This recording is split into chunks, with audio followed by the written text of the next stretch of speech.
Supreme Court arguments are now underway in a case to decide when government pressure to remove social media posts violates Americans' First Amendment right to free speech. Now, the case stems from the Biden administration's efforts to influence social media posts concerning COVID-19 vaccinations.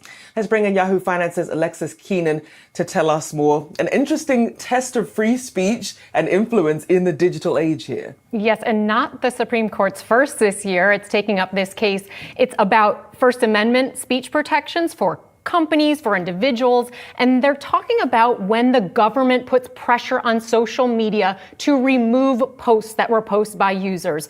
Now, on one side of this case, you have state attorneys general from Missouri and Louisiana, and also 5 private users of Facebook, X, YouTube. On the other side, you have the Biden administration. And this all arose back during the pandemic when the Biden White House, along with the CDC, the FBI, the Surgeon General's office, as well as a cybersecurity agency, they asked these social media companies to remove posts concerning COVID-19, anti-vaccination information, also election information. And they're saying that those expressed views that the White House considered harmful. Now, the states and the users, they say that pressure from the administration converted the social media companies into state actors. They say that the posts that they were censored there, that the social media companies basically turned into state actors because they did it at the government's direction. Now, the states wrote in their brief this. They said the administration's officials complain that the government must be allowed to speak freely.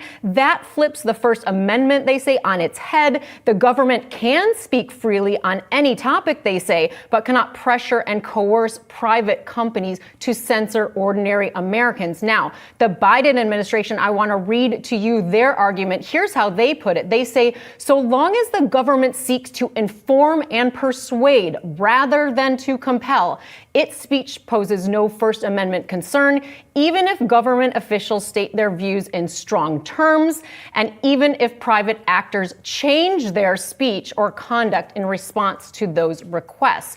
Now, the lower courts here, they mostly ruled in favor of the states and the social media users who put up those posts. The Fifth Circuit Court of Appeals originally issued an injunction that stopped the White House from conducting these kinds of communications with the social media companies, but the Supreme Court, once it decided to take up this case, they put all that on hold. So that is what is currently being argued in the court, arguments still going on as we speak.